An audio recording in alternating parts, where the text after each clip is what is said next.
In just a few moments, we're going to baptize another least of these. We are going to baptize Gabriel James Larson.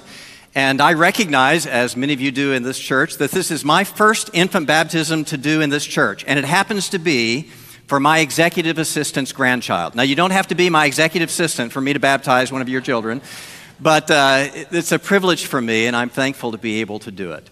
But I recognize as well, it's the first opportunity for me to tell you just a few thoughts of why we do such things in this church. Honest questions, okay? Will this baptism save this child eternally? Please say no. Will this baptism guarantee that this child will become an adult Christian? The answer is still what? Still no. So why do we do this? I mean, the water is just water. It's not guaranteeing anything. Faith is from the heart, not an outward act. We do this, however, not just for sentiment, though this is a sweet baby, not just for tradition, though churches through the ages have done this. We do this because we believe it's what the Bible teaches, and not just our tradition. Some reasons. Throughout biblical history, God has said He would work in covenant relationships. You may remember that's why He said to Abraham, to whom faith had been credited as righteousness, that he was to extend a covenant sign not only to himself, but to his children, those in his household.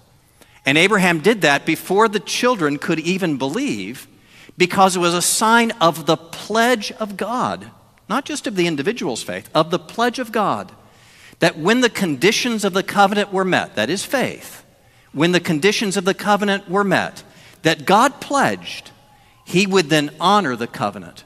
He would call that child His own once faith was expressed. The sign in the Old Testament was circumcision, but whereby there was a shedding of blood, indicating what ultimately would have to happen. Christ would have to shed blood, and it would be faith in what He did that made adults as well as children right with Him. But again, that sign was given to children because it was God's pledge, the visible mark upon them, that when they met the conditions, that His promises would apply. In the New Testament, the Apostle Peter, speaking 2,000 years after that covenant had been extended, said this, "The promise is to you and to your children and to them that are afar off, even as many as the Lord shall call." Again, here we are after Christ's resurrection, when the apostle is saying, the promise continues to parents and to their children, not to guarantee their children's salvation, but that when the conditions are met, that is faith, that God pledges He will be true to His word and will credit as righteousness the faith of that individual. That promise is extended in the sight of the church so that the church has a continuing visible witness to the world that we believe that God has pledged to us, to our children, to all who are afar off, that when faith is expressed, He will be true to His word and will extend His righteousness to those who believe in Him. Now, is it appropriate that that circumcision sign be administered through baptism? The Apostle Paul says explicitly in Colossians 2, to Christians, you are still circumcised, that is, you still have covenant signed, by baptism, and expresses that we are circumcised, indicated to be members of the covenant, now by the expression not of what blood would have to be shed, but by what the blood has accomplished, the washing away of sin, indicated by the water of baptism. Now we have to say, honestly, we know, Bible-believing, dear brothers and sisters don't always read the Bible the same way, right? There are people who don't think that baptism should be administered to children. Why do we? Well, because for 2,000 years prior to Christ, the covenant sign had always been given to the children of believing parents. But they weren't believing themselves. Yes, they were not believing themselves yet. But the parents had the right to give the pledge of God, that visible sign, that when faith was expressed, then God would claim that child. Not a guarantee. It is simply a pledge of God that He would be true to His word for those who do express their faith. Well, is there any evidence that that's in the New Testament? Many people ask us, of course, where is the explicit verse that says we should baptize our children? Well, we ask precisely the opposite question. After 2,000 years of God saying to parents, you can give the visible mark of the covenant to your children. And then the apostle saying, the promise continues to you and to your children. And then every New Testament example of an adult baptism after the resurrection, the Bible saying not only was that adult baptized, who else was also baptized? He or her, their household. Every time, with one exception. The Ethiopian eunuch, who could have no household. Every other time, precisely the same wording that was applied to Abraham. You give the covenant sign to you and your household.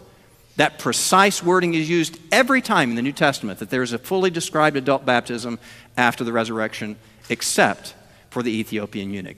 We look for the verse that says, given all of that history of 2,000 years and the continuity, the covenant, and the expression of the apostles, and the examples of the New Testament, where is there a verse that says, do not do this? As I said, it's kind of the opposite question, because we believe that God does bless parents by saying, I promise to you that when this child expresses faith, the same promises that have been to you when you expressed your faith, those promises will be this child when this child expresses faith. So parent, what's your obligation? To explain the faith to your children, to live before them in a godly way so that they will early in life know what it means to express faith in Christ. No, the baptism doesn't guarantee that. But the baptism is part of the parent's own obedience to say, we believe what the Word says. We believe that when this child expresses faith, that God will be true to His Word and save this child eternally. One other little special blessing, some of you may remember it from 1 Corinthians 7. God says even to single parents, before their children can express their faith, even to those parents who alone express faith in a household, God says, your child is made holy by your faith. When we put water on this child, we are indicating two promises of God. Number one, until that child can express faith, the faith of the parent, even one, covers the child, 1 Corinthians 7. Two, the pledge of God, not to guarantee this child's salvation. This child still must commit faith to Christ. But when that child does, God says, when that day comes, I promise you, I will be true to my word. So when we baptize a child, we believe heaven looks on and God smiles and He says, here are faithful parents dedicating everything they have to me and saying, and I promise that as a consequence of what they do, when this child comes to faith, not a guarantee, but when by example and testimony and that child's own decision, this child comes to faith, I will be true to my word. Here's my mark on it. I will be true to my word. And that's what this baptism shows. Let me ask that the parents come forward. James and Sarah, as we now participate